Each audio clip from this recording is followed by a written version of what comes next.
이수행 법담은 해덕선언에서 있었던 법문 후에 진행된 질의응답 내용입니다. 질문 녹음이 잘 되지 않는 등의 여러 이유로 질문해 주신 분의 질문 내용을 약간 변형하여 정리한 후 대리녹음하였습니다.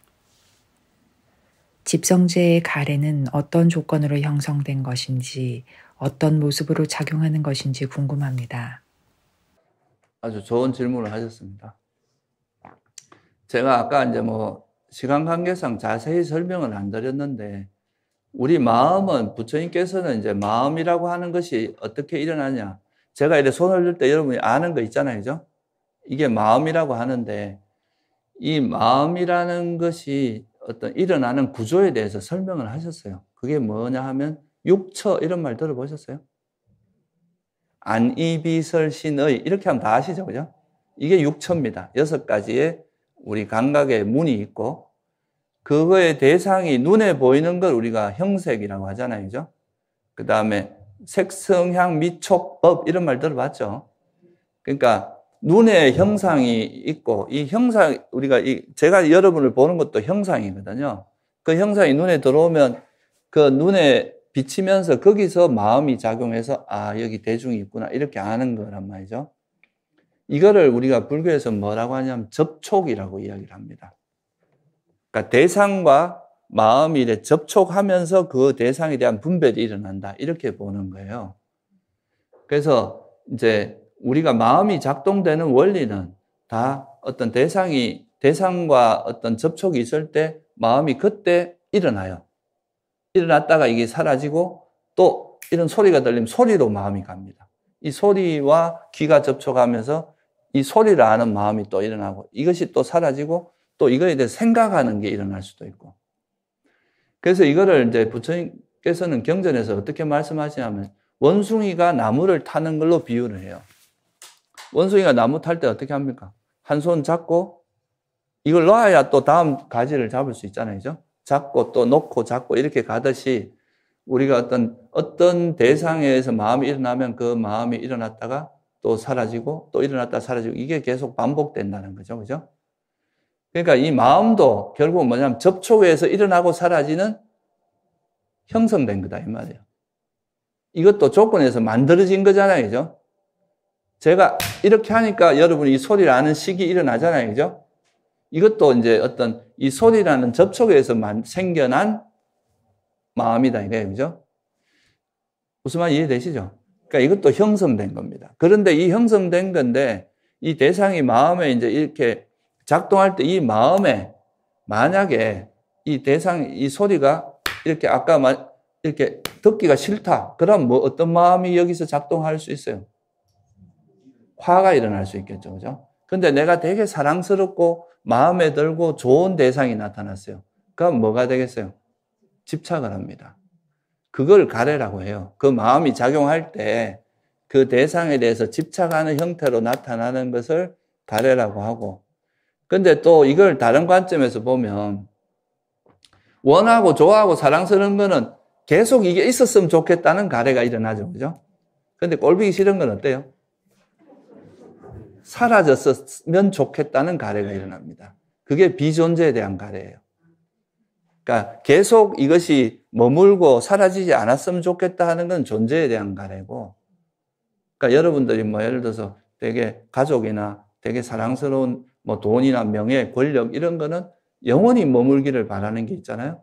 그런 게 계속 존재하기를 바라는, 영원하기를 바라는 가래. 근데 마음에 들지 않고 이런 것들은 없어졌으면 좋겠어. 저 인간 좀 사라졌으면 좋겠어. 저것 좀 안 봤으면 좋겠어. 이런 거는 비존재에 대한 가래입니다. 그래서 보통 성냄은 비존재에 대한 가래로 이어져요. 화가 날 땐 그거 이제 없으면 좋겠다. 이렇게 되는 거죠. 그래서 이런 가래가 있으면 어떤 대상에 대해서 마음이 이렇게 가래로 작용하게 되면 그것이 원하는 대상일 때는 존재에 대한 가래나 계속 즐기고자 하는 감각적 욕망에 대한 가래로 이어지고, 원치 않는 대상은 비존재에 대한 가래로 이어지고, 그걸 통해서 우리 삶이 벌어지기 때문에 모든 괴로움이 일어나기 때문에 이제 부처님께서 그걸 가래를 조건으로 괴로움이 일어난다 이렇게 한 거고, 이 가래조차도 어떤 접촉에서 일어나는 형성된 법일 뿐이다. 그래서 우리가 아까 제가 마음을 관찰할 때 이 마음도 접촉에서 일어날 뿐이잖아요. 그죠? 어떤 대상과 접촉했을 때 일어난 마음일 뿐이니까 이 마음을 내 것이라 할 수도 없고 잠시 일어난 거니까 무상하고 이게 내 것이라 할 게 아니까 여기에 대해서 너무 과하게 이걸 내 것이다 이렇게 마음이 달라붙으면 이 마음을 인정하기 싫어집니다. 여러분이 예를 들어서 내가 막 뭐에 대해서 좀 집착하고 있는데 그걸 이야기하려고 하면 내가 되게 좀 쪼잔한 사람 같고 어리석은 사람 같고 바보 같고 이래서 이 마음을 드러내면 내가 좀 부족한 사람처럼 보이고 못난 사람처럼 보이고 이렇게 생각할 수도 있잖아요. 그러니까 이거를 이제 머뭇거리고 이렇게 그걸 인정하기 싫어하고 자꾸 포장하고 이거에 대해서 뭔가 포장을 하려고 하고 합리화하려고 이렇게 작용하기가 쉽거든요. 근데 그냥 이게 이제 현재 상태에서 일어난 조건에서 일어난 마음일 뿐이다. 이렇게 바라보면 좀 더 가볍게 볼 수 있거든요. 이걸 너무 진중하게 보는 나와 너무 동일시하지 않고 그냥 내 마음에서 잠시 이런 게 일어난 마음이구나 이렇게 생각하면은 그렇게 봐야 마음 관찰이 됩니다. 이걸 이제 마음을 나와 동일시하지 않는 거죠. 이거를 이제 테크닉적으로 말하면 한 걸음 떨어져서 봐라 이렇게 표현하는 겁니다. 이렇게 마음을 좀 떨어뜨려서 봐라. 이걸 자꾸 내 거라고 생각하지 말고. 그래서 이제 몸도 형성된 거지만 마음은 접촉에 의해서 형성된 거다. 그죠? 어떤 안이비설신의라고 하는 그 감각 기능이 있고 색성향 미촉법이라고 하는 대상이 있으면 이것들이 부딪힐 때 일어나는 게 안식, 이식, 비식, 설식, 신식, 의식 그러니까 마음이다. 그렇게 이해하시면 되고요. 우리 몸은 제일 주된 조건이 뭐겠어요? 음식입니다. 먹어야 사니까. 먹어야 이 몸이 유지되니까. 그리고 태어날 때는 업을 조건으로 태어나게 되고요. 그래서 뭐 그런 이제 우리 몸이나 마음이 다 조건에서 일어나고 형성된 거라는 거. 그 형성된 마음이지만 이것이 무상하고 괴로움이고 무하지만 작용이 있거든요. 그 작용이 이제 때로는 우리를 괴롭게 하기도 하고 우리를 행복하기도 하는데 괴롭게 하는 마음은 해로운 마음이라고 그러고 이게 이제 우리를 행복하게 이끄는 것은 유익한 마음, 선한 마음 이렇게 표현하는 거죠. 무슨 말인지 이해되시죠? 무아라는 말을 하셨는데 이렇게 몸이 있는데 무아라고 하고 공이라고 하니 이해가 잘 가지 않습니다. 무아에 대해서 설명을 해 주십시오. 그러니까 무아라고 하는 것을 사실 부처님이 바보가 아닌데 내가 지금 멀쩡히 살아있는데 이걸 없다고 말씀하신 걸 무아라고 했겠어요? 그런 의미는 아니라는 걸 이해를 하시겠죠? 내가 없는 거, 지금 현재 내가 이런 뭔가 마음이 없다는 이야기가 아니에요.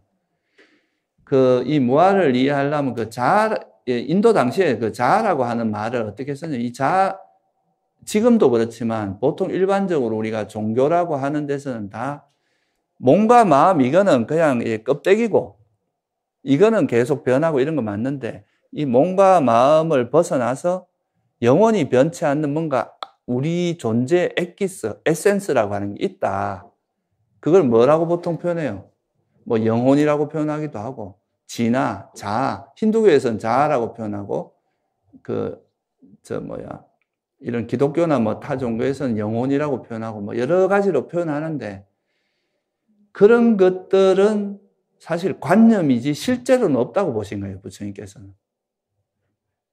왜냐하면 조건 따라 일어나는 것이 조건 따라 사라진다는 말은, 조건이 없으면 사라진다는 말은 영원한 것은 없다는 뜻이잖아요. 그래서 그거는 없다. 그래서 이게 내가 없다, 나라는 이 존재 자체가 없다는 게 아니라 나라는 존재는 아까 뭐라 그랬어요? 오온이라 그랬잖아요. 내가 나라고 생각하면 막연히 나라고 생각했지만 나라고 생각하는 게 본질을 들여다보면 그게 뭐라고 이야기한 거예요? 물질 아니면 정신이다 이거예요. 이게 조건에 의해서 어떤 조건이 있으면 이렇게 일어났다가 사라지고 몸은 좀 겉으로 보기엔 잘 안 변하는 것 같아요. 마음은 진짜 순간순간 변하거든요. 그러니까 이런 것들이 변해가는 이걸 그냥 나라고 하는데 여기 어떻게 변하지 않는 영원히 변치 않고 항상 있으면서 우리 삶을 조정하는 나라고 하는 게 어디 있냐 이거예요. 그게 없다는 게 무아라는 의미입니다. 현재 내 몸과 마음이 없다는 뜻이 아니라 오온에는 그런 변하지 않는 실체라고 할 수 있는 항상 영원하면서 우리 삶을 주도하는 그런 자아나 영혼은 없다. 이런 뜻이에요. 무슨 말인지 좀 이해되세요? 실제 내가 없긴 왜 없어요? 분명히 개체적으로 다 있긴 있는데. 그런데 여기서 그 잘생긴 그 사람도 있다 이거예요. 근데 이제 이 속에 뒤에서 변치 않고 항상 변치 않으면서 우리 삶을 주도하고 있는 그런 건 없다 이거죠. 그런 것이 있으면은 그거는 이제 진짜 나라고 할 수 있는데 그런 것은 없고 그냥 우리는 어떻게 보면 때로는 중생같이 살다가 때로는 또 막 어떨 때는 또 가끔 가다 부처님처럼 행동하기도 하고 또 어떨 때는 또 자비롭게 행동하고 이렇게 그 몸과 마음 상태가 계속 변화가 있는데 이게 이제 좀 더 항상 지혜롭게 되도록 이렇게 우리가 자꾸 조건을 만들어서 세팅을 해 나가다 보면 이제 항상 마음이 이렇게 변하고는 있지만 계속 선한 마음만 일어나게 할 수는 있거든. 이건 우리가 할 수 있는 일이에요. 그렇지만 마음이여 사라지지 말라, 영원히 행복하기만 해라. 이거는 불가능한 일이고 적어도 우리가 이제 그 탐진치를 버리고 그 탐진치가 없는 마음 상태만 그런 마음만 일어나게 하는 것은 우리가 수행을 통해서 가능한 일이라는 거죠.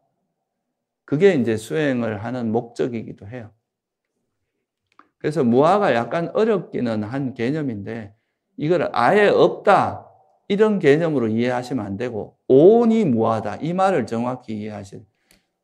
물질과 정신 외에는 없다는 거예요. 다른 말로 하면. 이 세상에 있는 모든 건 물질이 아니면 정신이지 물질과 정신을 벗어나서 또 뭔가 다른 게 있어서 그게 우리 삶을 조정하는 그런 건 없다는 뜻이죠. 그게 무아의 의미입니다.